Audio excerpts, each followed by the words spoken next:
Olá pessoal, aqui é o Fala. Sério? Eu sou a Maria Eduarda. Eu sou a Vitória. E hoje nós estamos aqui no nosso 8º episódio.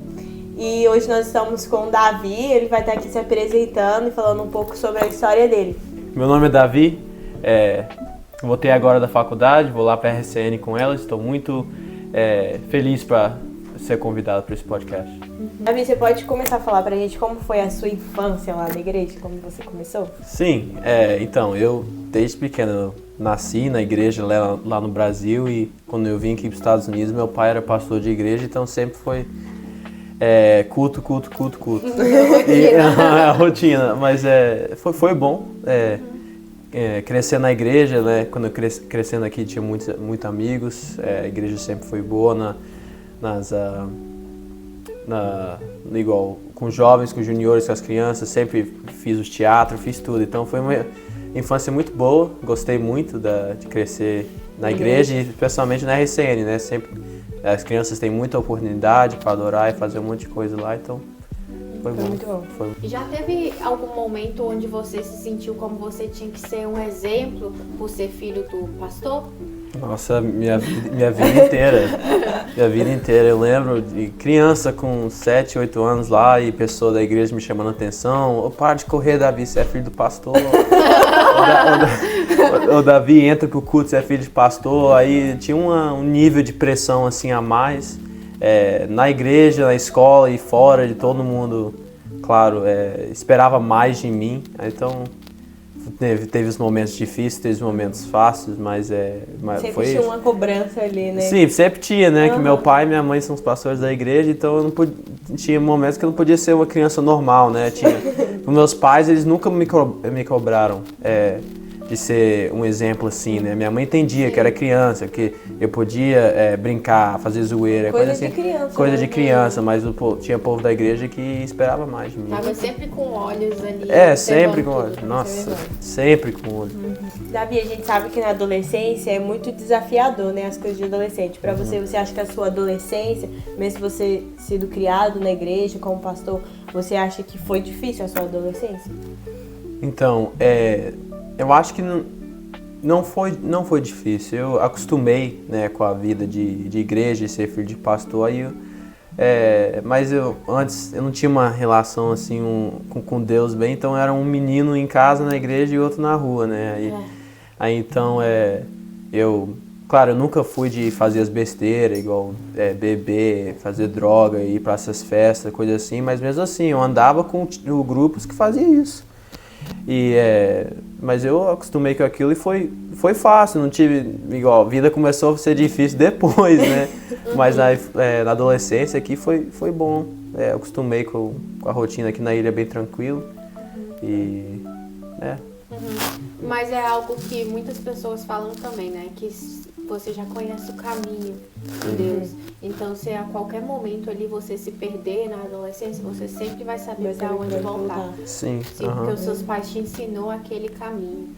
Sim, mas então, eu só fui aprender esse caminho mesmo. Depois, quando conversar sobre o testemunho, eu falo mais na minha vida adulta, porque a fé que seus pais te ensinam e a sua própria fé são diferentes.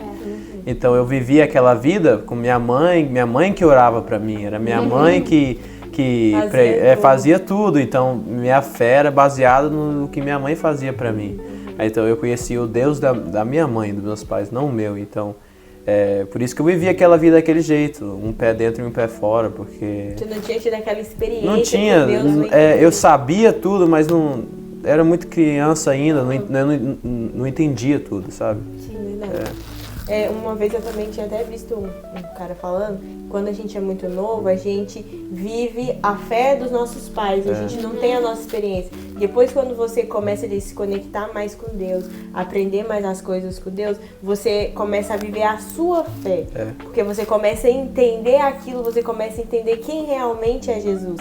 Porque quando a gente é novo, a gente não sabe nem quem é Jesus, a gente sabe ali as historinhas que a gente escuta, mas a gente nunca teve ali uma conexão ali de entender o que realmente é o lado cristão. E quem cresce na igreja mesmo é pior ainda. Minha vida inteira era igual escola pra mim, sabe? de Jesus. Então era um costume tão grande na minha vida que eu sabia de tudo, mas eu não vivia o que eu sabia. Pode contar pra gente um pouco da sua experiência na faculdade, o que você estudou, qual faculdade você foi? Sim, eu fui para Gordon College, que é 30 minutos de Boston, perto da água, então parece muito igual a ilha, a cidade lá, bem bonita. E eu estudei psicologia clínica com eu não sei falar em português, mas um minor em ministério pastoral. Aí, então, mas eu entrei na faculdade de física, engenharia, aí do primeiro ano me matou aquilo. Muita matemática.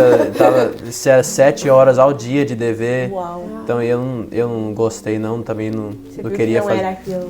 Eu queria parar no primeiro semestre de fazer engenharia, mas minha mãe, não, Davi, talvez é só que você começou agora, foi do mesmo jeito no segundo semestre, então.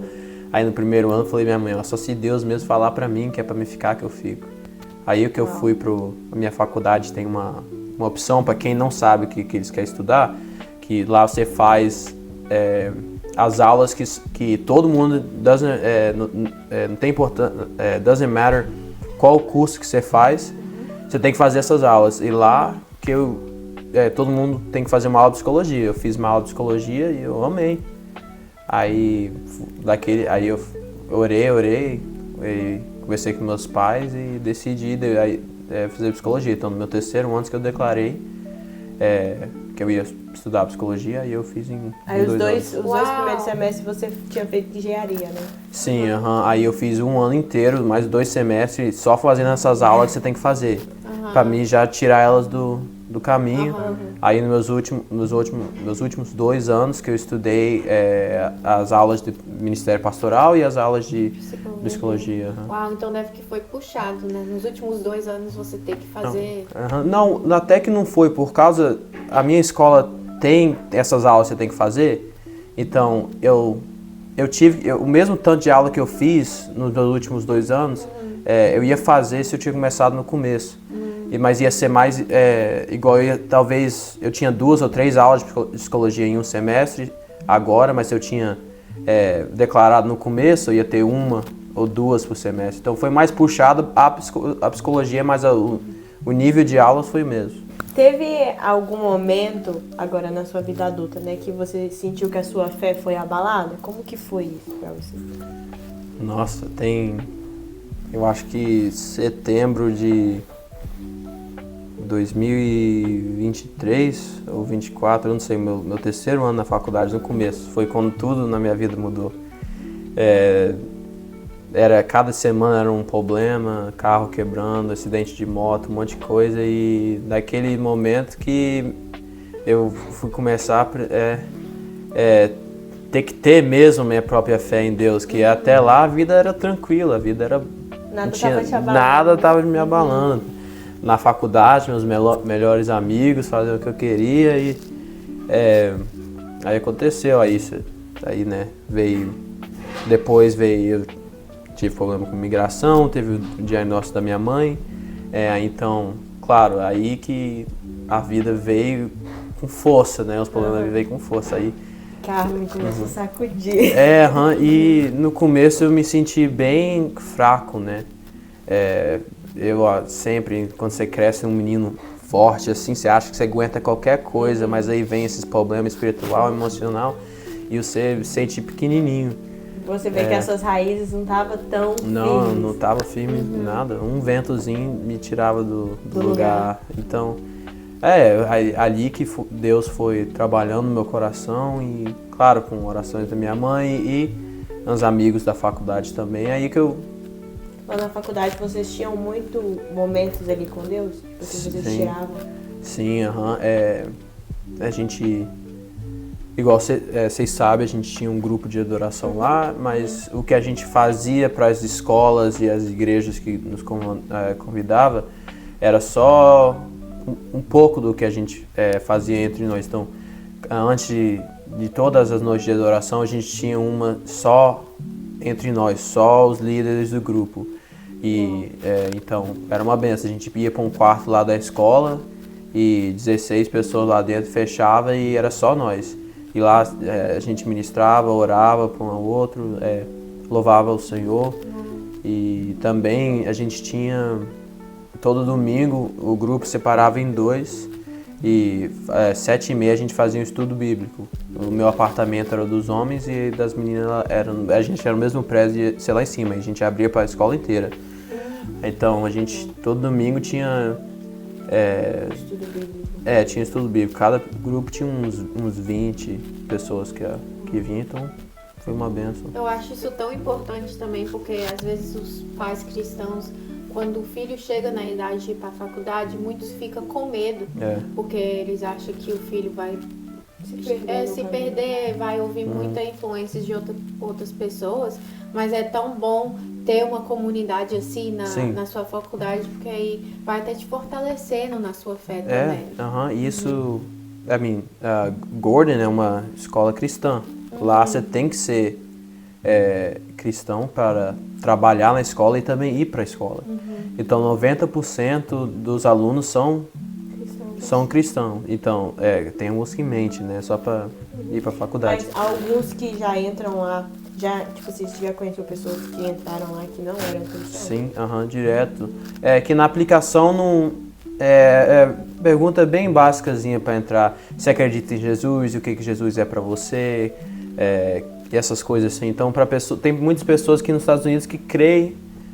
Sim, tem um Deus, tem Jesus, mas não tem aquela fé. Então, eu já vi muitos amigos meus que entrou na faculdade sem acreditar em Deus, basicamente, sem ter uma vida com Jesus e saiu já transformados, porque num lugar que tem 2.000 crentes, alunos da mesma idade, nas mesmas aulas, seus amigos são tudo crentes, todo mundo vai pro culto junto. A escola oferece 3 cultos a semana, que é obrigatório você fazer 30. Então, eu acho que tem 45 no semestre e você tem que ir pelo menos 30. Então, é impossível você não ouvir de Deus lá, né? É impossível. Você vê como que o ambiente que muda a pessoa. É uma influência boa ali. Sim, tem muitos alunos que não gostam, né? Forçado. Mas você vê eles no começo e no final completamente pessoas diferentes. Testemunho, né, na vida das pessoas quando entra e sai de lá. Né? É Deus mesmo colocando as pessoas naquele lugar. Porque não faz sentido numa escola pequenininha, perto de Boston, tem pessoa que nunca ouviu da escola, mas aparece lá e nem é crente e sai crente. Então, eu Deus nunca tinha mesmo. ouvido falar de lá, né? Aí agora na sua graduação, a gente estava conversando lá na igreja, o Bruno falou que o tempo todo na graduação ali é Bíblia pura. Tipo, tudo que eles falam é o que está na Bíblia. E como que você lidava com a pressão acadêmica e social quando você estava lá? Então, na faculdade você só tem como ter... tem uma coisa que eles falam, meus amigos falam em inglês, vou tentar traduzir. Tem 3 opções, você pode ter uma vida boa social, você pode ter nota boa ou você pode ter sono. Mas você só pode ter 2. Então você tem que sacrificar um. Então no meu primeiro ano era o sono. Então eu passava muito tempo com os amigos e fazia os meus deveres e tudo, mas eu não dormia nada. Eu ia dormir 4 horas da manhã, acordava 9 horas da manhã pra aula. Então, sim, é difícil. Igual no meu primeiro ano eu fazia física, então era 7 horas de dever fora das aulas.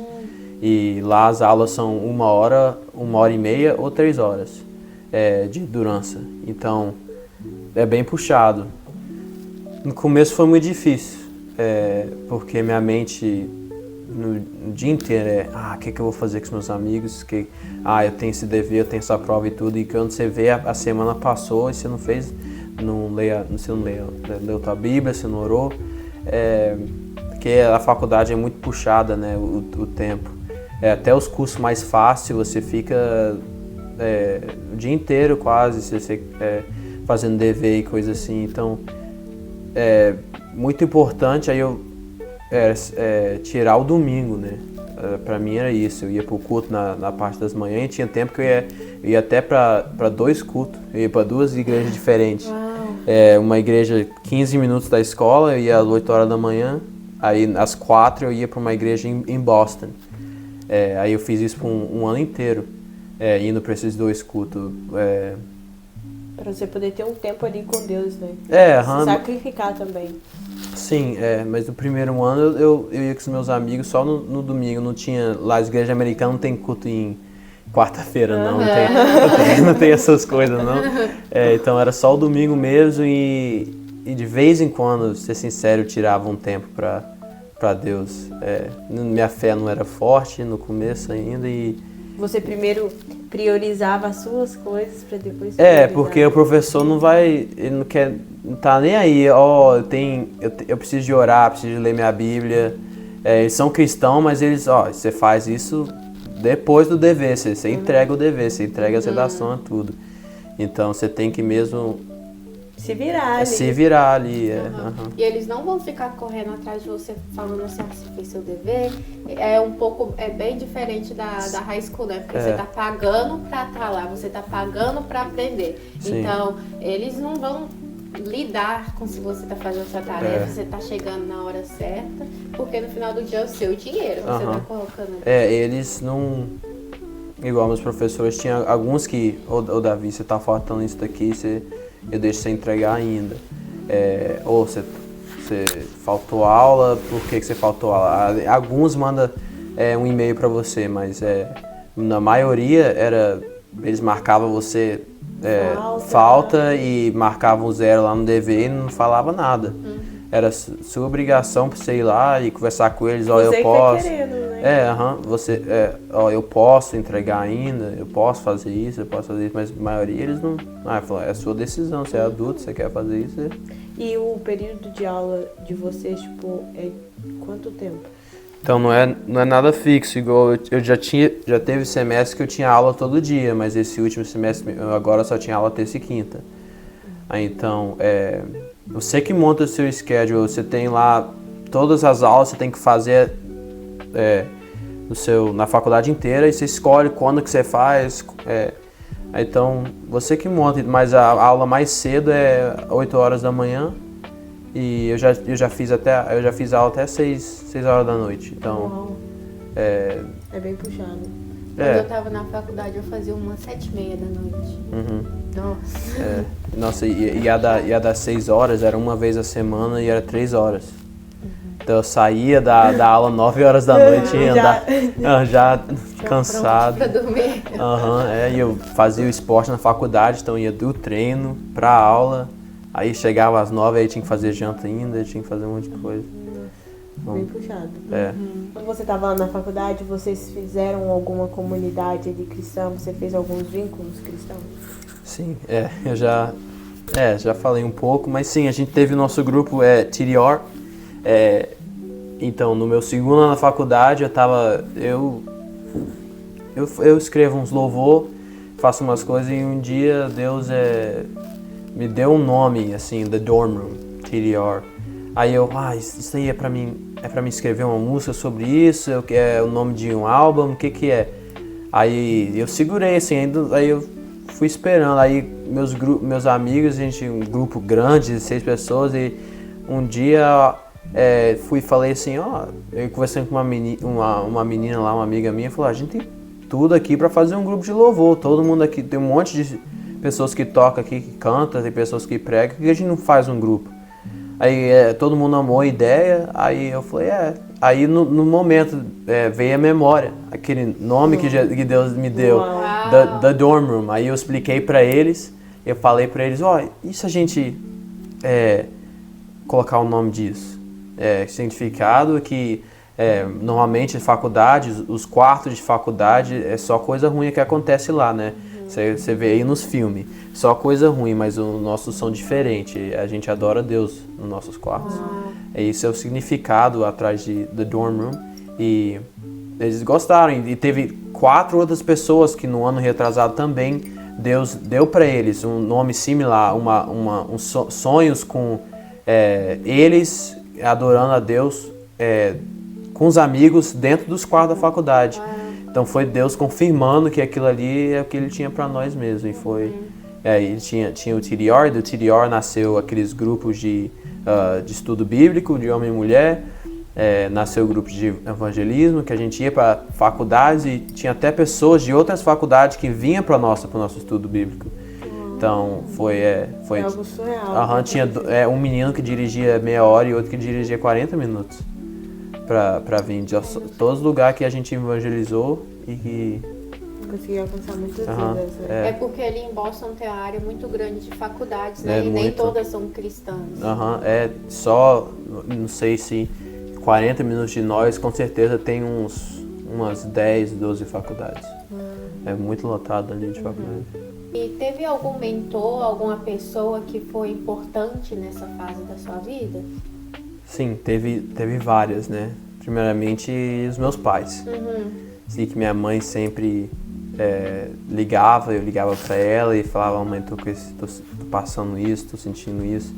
Aí, claro, os mentores maiores foram os meus pais. E também os pastores da igreja. Igual que eu fui em 3 igrejas total na faculdade. Uma eu fui por 2 anos e as outras eu fui por últimos 2 anos. E lá eu conversava com os pastores, a gente saía pra tomar um café no Panera Bread, uma coisa assim.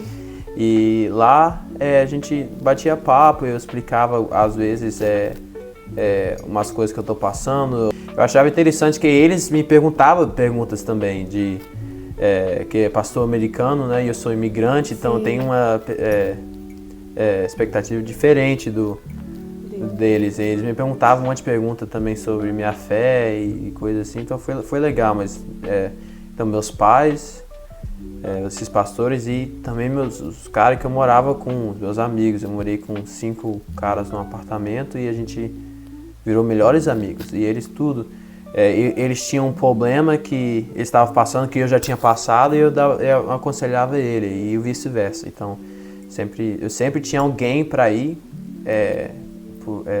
Pra poder desabafar. Né? Sim, poder desabafar, ter uma ajuda. E pessoas que, tipo assim, é bom, igual essas pessoas que você mencionaram, que são pessoas que vão saber como vai te dar um conselho. Talvez são pessoas que já passou por alguma experiência, é uma coisa que eu sempre falo. Porque é muito difícil você chegar numa pessoa, pedir um conselho, sendo que a pessoa não vive aquilo que você vive. Então, não tem como você aconselhar alguém se você não sabe aquilo. É a mesma coisa se eu quiser dar um conselho pra uma mãe. Eu não tenho filhos ainda. Então, tipo assim, o que eu posso falar pra ela? Eu não sei o que ela vive. Isso é bem interessante. E é importante que as pessoas me conheciam também. Então, não era os conselhos deles, eles sabiam minhas tendências, como que eu sou. Então, foi bom, né?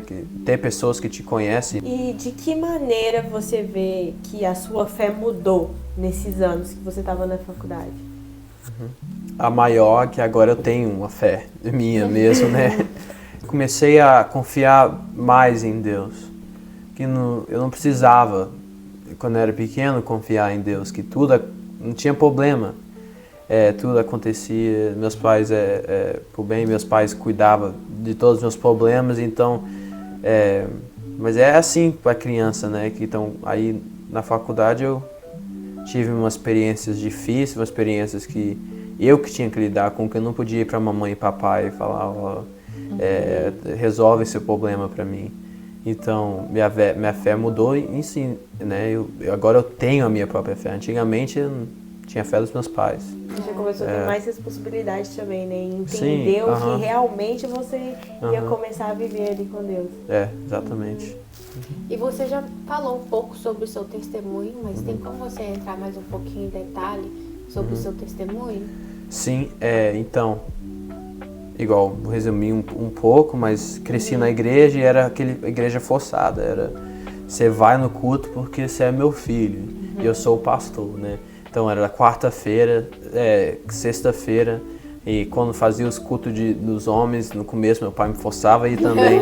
Aí era no domingo, aí antigamente o culto era à noite e meus pais tinham que ir para reunião depois nas casas das pessoas, então eu tinha que ir também. Então para mim aquilo ali virou uma rotina, e isso, né? Eu acostumei desde a infância, e high school foi do mesmo jeito, mas aí eu teve um pouco mais de liberdade, né? Só ia pro culto da quarta, jovens e domingo, mesmo assim. Rotina. Só, a única coisa que mudou, eu não tinha que acompanhar eles para as reuniões com as pessoas. Mas aí foi de boa, assim, fui tranquilo, um pé dentro, um pé fora. Cheguei na faculdade e piorou um pouco. Aí eu não tinha um carro no primeiro ano, então para ir para a igreja era meio difícil. Aí também agora eu tenho a minha própria liberdade. Meu pai não tá aqui, vai se arrumar, vai pro culto. E só tinha culto uma vez por semana também. Eu ia pros cultos da escola, mas eles falam que eles não são uma igreja. Então não era Algo fixo. Não era algo fixo pra mim. Aí tinha tempo que eu faltava culto no domingo, eu não ia. Eu falei, não tem como ir lá. Aí minha mãe, eu mando dinheiro pra você pegar um Uber. Então, foi assim. E eu também, meus amigos no primeiro ano não foram os melhores. E eles também não ia muito pra igreja. Tinha alguns que ia e tinha outro grupo que não ia. Aí acabei vivendo essa vida agora, eu tenho minhas próprias escolhas, eu não preciso ir pro culto tanto assim. Aí foi, mas aí claro, medo dos meus pais, descobri. E minha mãe já perguntava, eu não minto pros meus pais, se você foi pro culto hoje? Eu falei, não foi não. Davi, o que tá acontecendo com você? Que você não tá indo pro culto? Aí aí fui vivendo assim, né? Mas aí um dia, foi de setembro, dia 8 de setembro de 2023, 6 horas da manhã. Cada vez que eu prego lá nos jovens, eu falo sobre isso. Eu tava indo pro casamento do Guilherme e a Hillary de moto, que meu carro tinha quebrado. E fui na minha moto e eu bati, o trânsito parou do nada assim, eu bati no carro da frente, a parte da trás da moto levantou, me jogou para outra ficha e eu tentei, incrível, eu tentei desviar para aquela ficha, mas eu não tive como, estava cheio de carro, mas quando eu creio que eu só estava no ar por 1 ou 2 segundos, quando eu bati, eu olhei assim, eu não desmaiei nada, eu olhei e não tinha carro nenhum. Então, e era para eu ser atropelado. Então eu creio que Deus me salvou ali, né? Aí te deu uma outra oportunidade, né? Aí eu, claro, preocupado com a moto e coisa assim, não pensei em nada. Mas eles me levaram para o hospital, que eu estava todo cortado, sangrando muito, e me levaram para o hospital. E lá eu senti Deus falar comigo e perguntou assim, se você tinha morrido, você ia para o céu? Aí eu sabia que era não, né? Aí naquela noite, naquele fim de semana, eu com muita dor e não podia fazer nada, meus amigos tinham que fazer tudo pra mim, meus pais não tinha como vir por causa de balsa, ele só foi me ver uns 4 dias depois. Aí eu pensando muito, aí que eu fui aprender que não tem, doesn't matter quantas vezes você posta um versículo bíblico no teu Instagram, você toca um violão no louvor, você faz uma coisa pros jovens, isso tudo não te dá a tua salvação, isso tudo é em vão se você não tem um relacionamento com Deus, né? Então, eu estava medindo a minha fé e minha salvação por quantas coisas que eu fazia pro reino, não onde meu coração estava. Aí daquele dia, nossa, eu comecei a ter um medo assim de Deus, de onde eu estava na minha vida, e tudo mudou. Aí eu fui isso foi numa sexta, aí no domingo eu tava com o braço, não conseguia abaixar, muita dor, mancando. Aí eu falei, vocês me levam pro culto, que eu não falto o culto essa semana não. aí as minhas 2 amigas minhas me levaram para um culto da uma igreja lá em Boston. Aí lá teve um momento assim de oração e de cura. Aí eu senti tanto a presença de Deus de um jeito que eu não tinha sentido desde quando eu primeiro recebi o Espírito Santo, lá no camp, acampamento da RCN lá no middle school or high school. Aí naquele dia eu fui curado da dor, não das cicatrizes, não de tudo, mas da dor, e eu não consegui, o meu braço estava assim, eu não conseguia abaixar o braço por causa do sangue ia, minha mão inteira aqui estava toda cortada e era uma dor insuportável. Ainda no momento que o pastor orou para mim, foi embora, aí eu consegui ter todas as funções do corpo de volta sem problema. Aí aquilo também me impactou. Aí no próximo culto,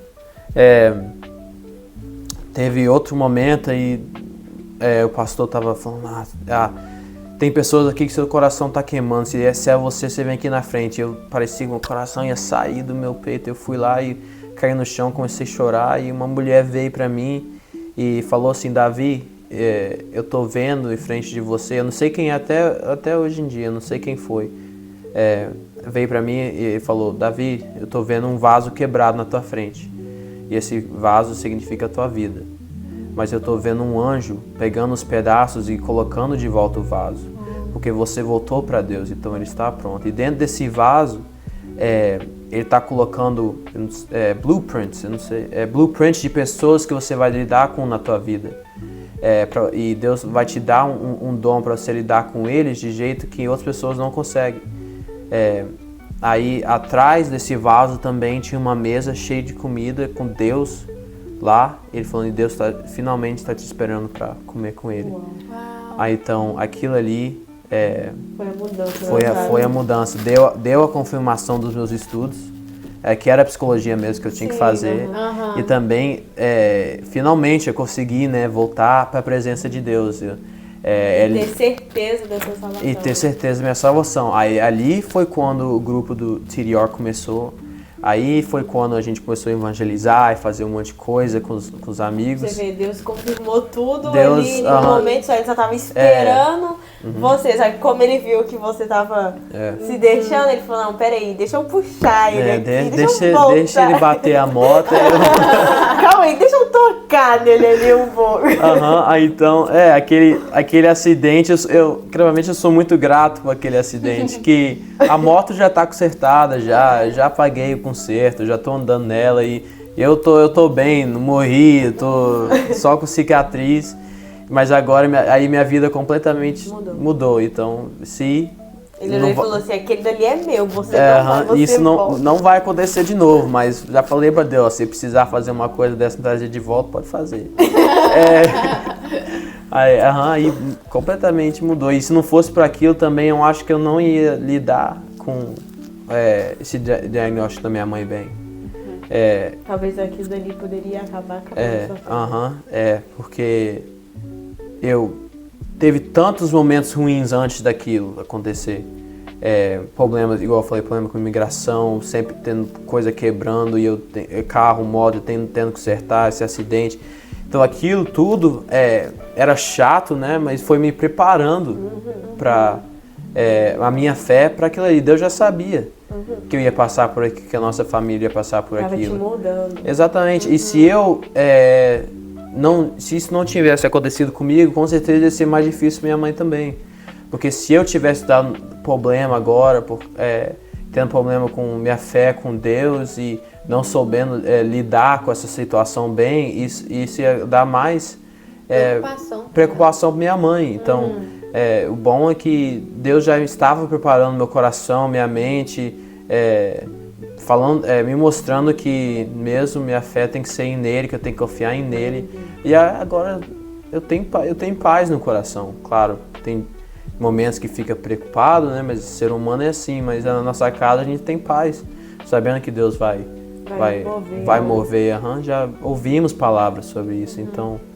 E algo que você mencionou uma vez também na igreja, que você falou assim, que teve uma vez que você teve um acidente, mas você tava ouvindo louvor. Nossa! Aí você falou assim, eu tava ouvindo louvor. Mas isso é algo que quando eu era adolescente, eu pensava isso também. Eu falava, eu vou colocar um louvor aqui pra eu ir de boa. Eu também, quando eu comecei a dirigir, né, eu ainda não tinha carteira os primeiros dias. Então o Lucas teve um acidente de moto e aí nessa semana eu tinha que ficar indo pro meu trabalho dirigindo. Porque meu trabalho é um pouco longe, tipo, é lá em Axisburg, uns 20 minutos. Então eu tinha que ir dirigindo, aí eu falava assim, eu vou colocar um louvor porque nada vai acontecer. Não, com um louvorzão lá e eu parei num posto lá, era cedo pra tomar um Red Bull. Saí do posto, bati num carro, aí meus pais fora da ilha, eu sem carteira. E eu literalmente falei, Deus, pra que eu tava escutando um louvor ainda, isso acontece comigo.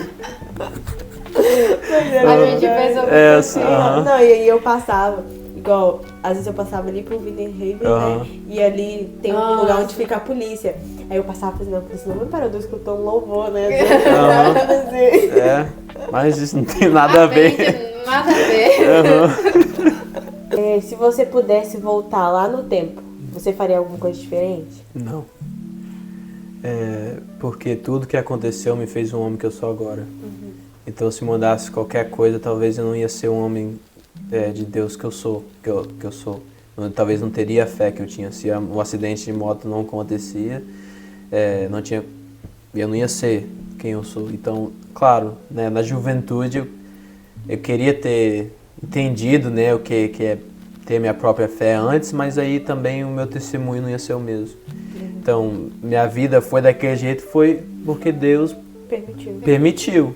Ele deixou acontecer e agora eu sou o homem que eu sou. Então, eu gosto do homem que eu sou agora, né? Tenho uma fé, eu acho, firme em Deus, então eu não trocaria isso por nada. Então, eu acho que...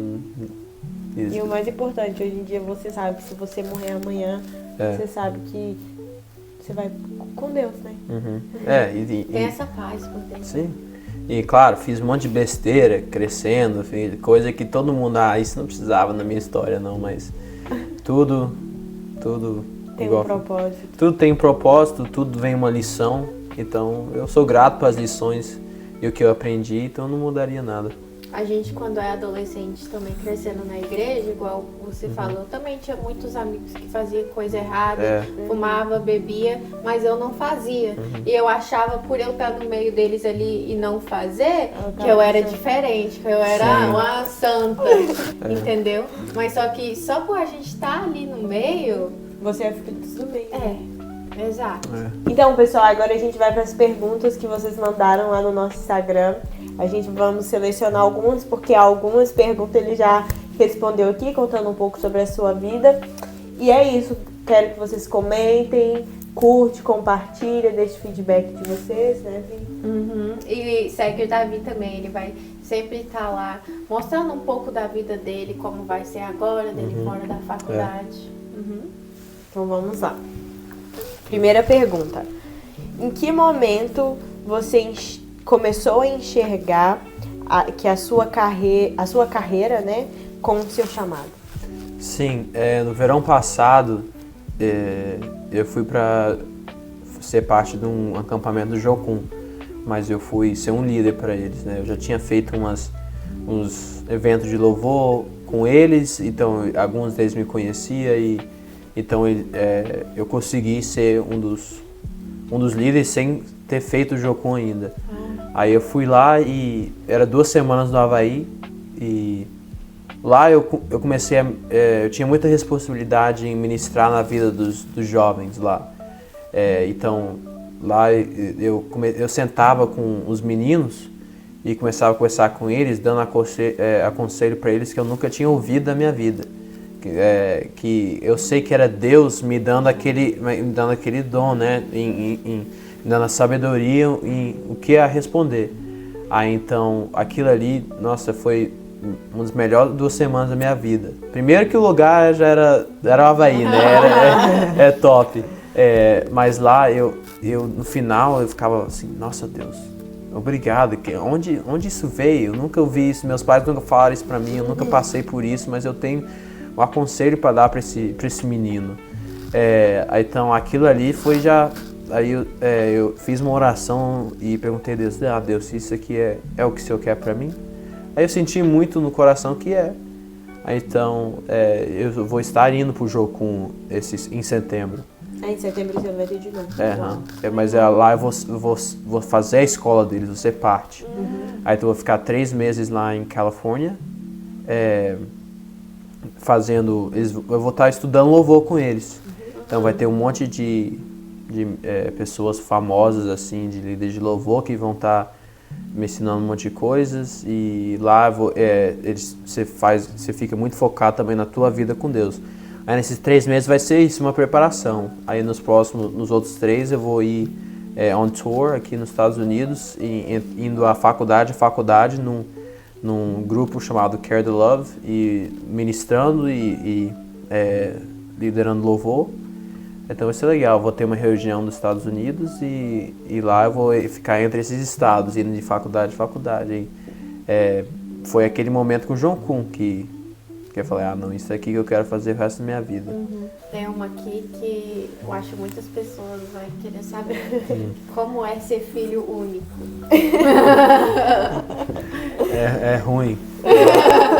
Não é bom. Eu sempre queria uma irmã, um irmão. Só porque é igual. Tem alguém pra brincar. Tem alguém, né? E não... Pra zoar. Pra zoar e, claro, no começo sempre é difícil ter um irmão, mas quando você vira na fase adulta é bom. Então lá em casa todo mundo é calado. Minha mãe, meu pai, só não quando eles estão no celular com alguém lá do Brasil, aí já era, dá pra escutar em qualquer canto da casa. Mas sim, não, eu também sou muito calado, então a casa sempre tá quietinha assim, mas era bom criança ter alguém pra brincar com, mas é bom que vantagem que eu tinha muitos amigos aqui. Mas eu olho agora pro futuro e um dia vai acontecer, mas se Jesus não voltar, meus pais um dia vão falecer, aí vai ficar só eu. Então, sempre queria, meus pais, minha mãe sabe, eu sempre falo, eu quero um irmão, quero uma irmã, quero um irmão, quero uma irmã, mas não é muito bom, não. Toda vez que eu penso, é uma pessoa ali pra quando você ir no parque, pra estar andando no roller coaster com você, ou ir no parque aquático. É diferente, eu tenho um irmão, mas ele é bem mais velho que eu. Ai, era um saco, viu? Porque meu irmão pegava muito no meu pé. E aí eu queria sair com ele e eu não podia, porque ele é bem mais velho que eu. E eu ficava assim, ai Luiz, me leva com você. E ele, não vou levar com você não, Maria Eduarda. Você vai ficar em casa. O meu era o oposto, eu sou a irmã mais velha. Mas eu tenho 4 irmãs, eu sou uma de 5, tudo menina. Então já brinquei muito de Barbie, até adolescente. Isso aqui você já respondeu, né? Mas se quiser falar um pouco mais sobre, você acredita que teve alguma responsabilidade sendo filho de pastores? Assim, que tinha uma responsabilidade ali? De não desviar. Né? Era isso, né? Que você... Você era o alvo. O inimigo quer fazer de tudo, né? Você vê um monte de filho de pastor que desvia. Que sai da igreja, É porque crescendo você tem muita pressão, muita coisa forçada em você. Então uma criança não... É raro uma criança gostar disso. Então quando eles têm a própria liberdade, você vê que eles saem. Mas isso aí... eu acho que minha responsabilidade era não fazer isso, né? Claro, minha mãe sempre queria que eu fazia os teatros, as coisas assim, então eu tinha as responsabilidades lá de casa, não, você vai fazer, você vai aprender o violão, você vai cantar, você vai fazer, tinha muitas essas coisas, mas eu acho que o principal era não sair da igreja, né? Eu, quando eu era mais nova, os meus tios, né, eles são pastores, mas eles são pastores da Universal. E na Universal é assim, tem culto todos os dias, de domingo a domingo, segunda, terça, quarta, todos os dias. E aí, final do ano, que eu entrava em férias, eu gostava de ir pra casa da minha tia, porque era diferente, né, em outra cidade, outro lugar, e eu adorava.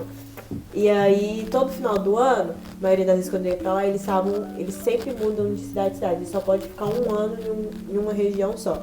E aí, quando eu chegava lá, eu via que eu não era filha deles, né? Mas por eu estar lá e ser sobrinha deles, eles falavam, é a sobrinha do pastor.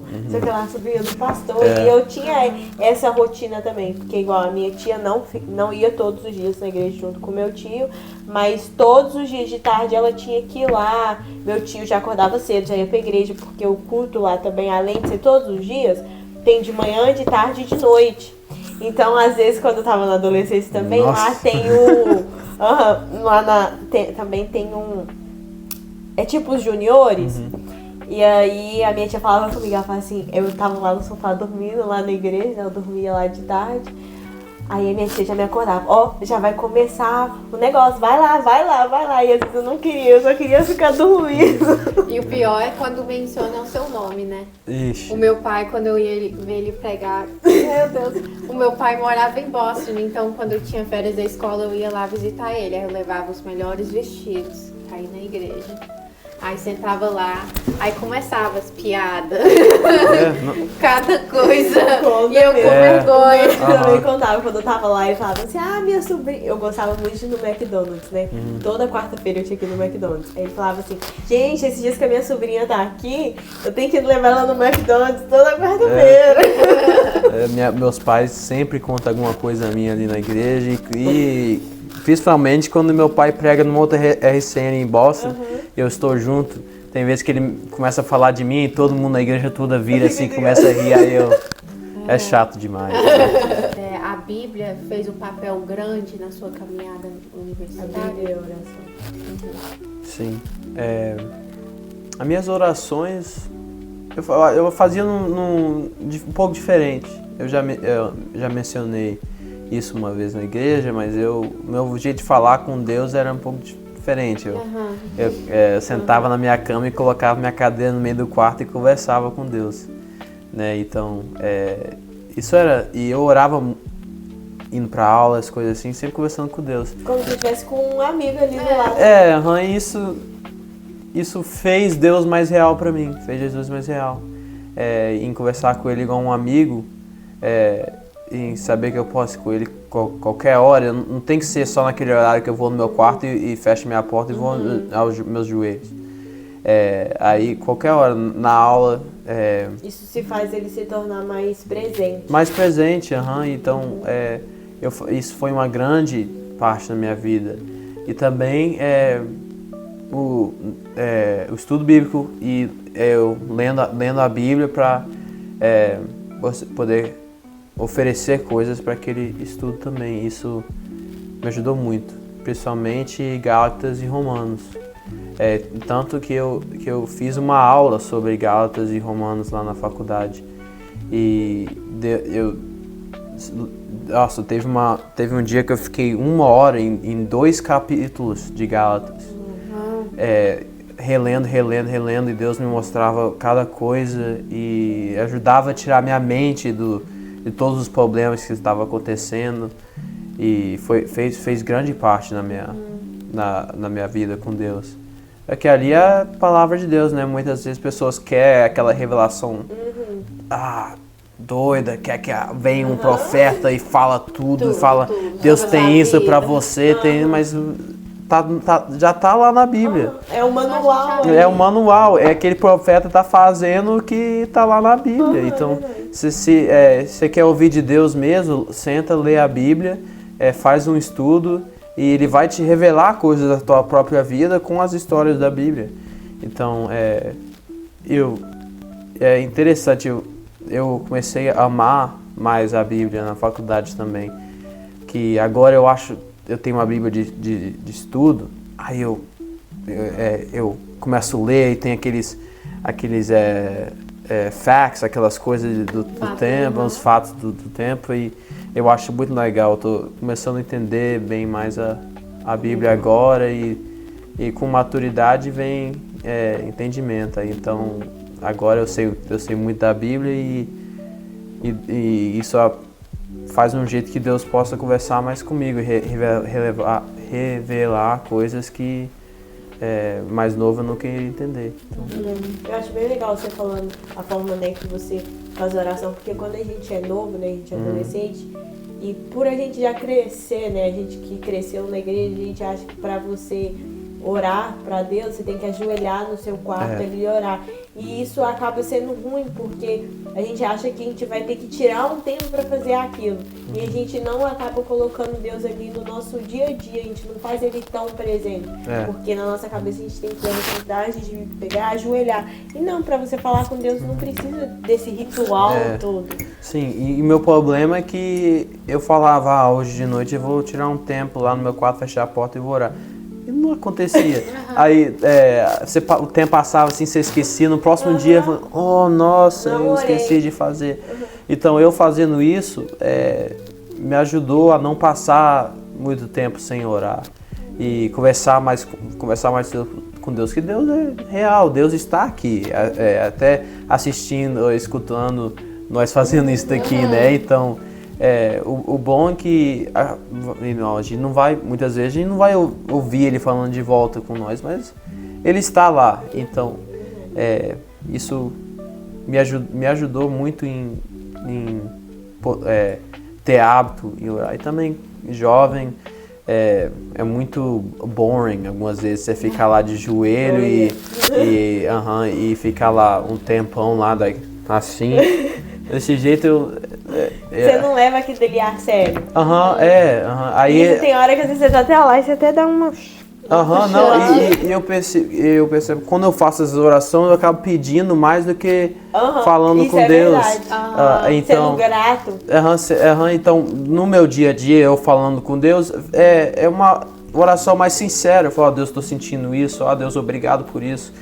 Deus, isso, tá. Aí, claro, né, nos dias que eu vou nos meus joelhos, aí eu peço alguma coisa assim. É interessante, né? É verdade. E eu tenho uma pergunta pra você. Você fala que a sua mãe te colocou em aula de piano, de guitarra, quando você era bem novo.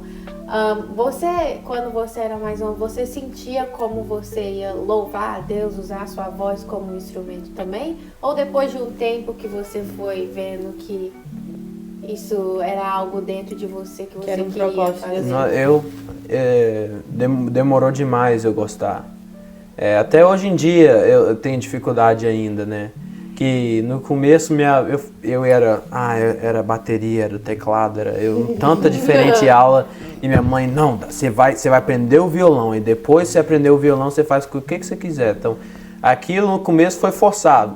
E pergunta à minha mãe, eu não treinava em casa, era mais um dom que Deus deu pra mim que eu consegui pegar rápido, né? Mas eu nunca fui aquele de sentar e treinar bastante. Mas na escola, que o estilo de louvor que a gente fazia lá é diferente do que faz aqui na igreja. É diferente, até nos eventos que a gente fizeram aqui na RCN lá, a gente preparava 2 ou 3 músicas e o resto, depois dela acabasse, a gente ia esperando o Espírito Santo dar um coro de outra música para nós e ia indo. E não tinha uma lista de música, o que vinha no nosso coração é o que a gente cantava. E teve um dia que a gente até ficou 5 horas. Uau. Lá. A gente parou meia-noite, a gente ficou lá adorando. E tinha 50, 60 alunos lá dentro que ficou essas 5 horas lá. E foi top, que eu aprendi uma lição muito, que mudou minha vida quando vem para instrumentos e para louvar. Então, na Bíblia fala que quando o rei Davi tocava a harpa dele, demônios foi expulsado, né? Então eu comecei a falar a Deus. Claro, eu achava que louvar era só com a voz, né? Cantando.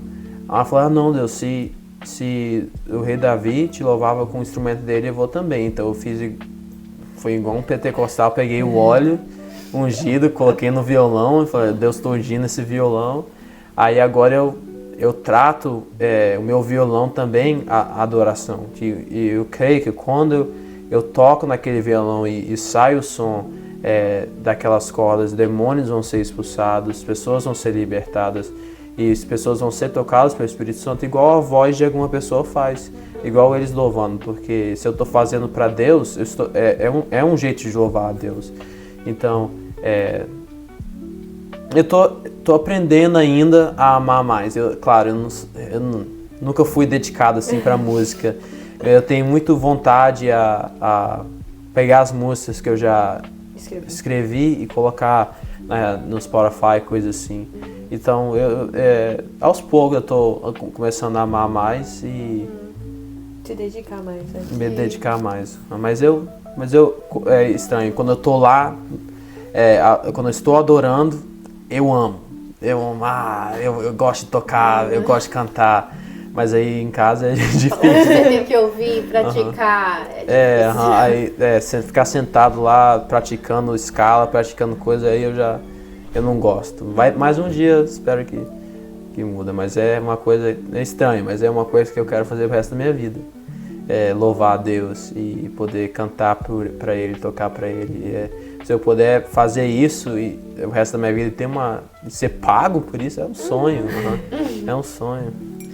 E agora, gente, para finalizar, Davi, você tem algum conselho que você gostaria de deixar para algum jovem cristão que está na caminhada com Deus?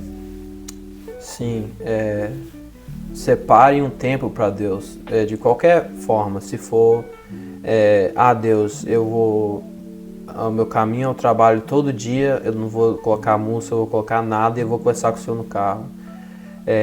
Eu vou tirar 10, 20 minutos no começo do dia para ler minha Bíblia, para ter um devocional. Esse é um conselho até para mim, né? Que na correria da vida a gente tem tempo que a gente passa sem ler, sem orar.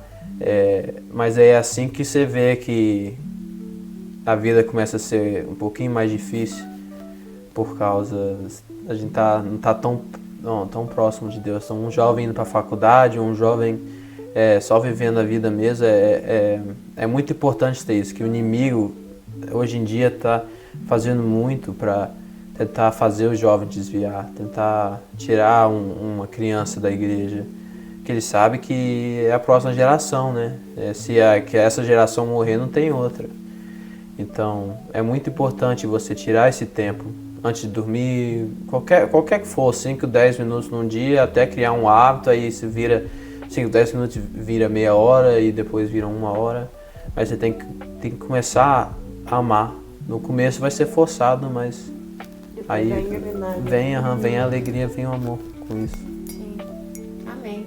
Foi um prazer ter você aqui hoje. Muito obrigado, prazer é meu. Obrigado por ter estado aqui com a gente, contado um pouco a sua história, que o Senhor possa te abençoar nessa nova jornada, Amém. que você pode trazer muito conhecimento e muitas palavras para a vida de jovens, conselho, né, para esses jovens. Amém. Muito obrigado. E é isso, gente. Aqui fica mais um episódio do Fala Sério!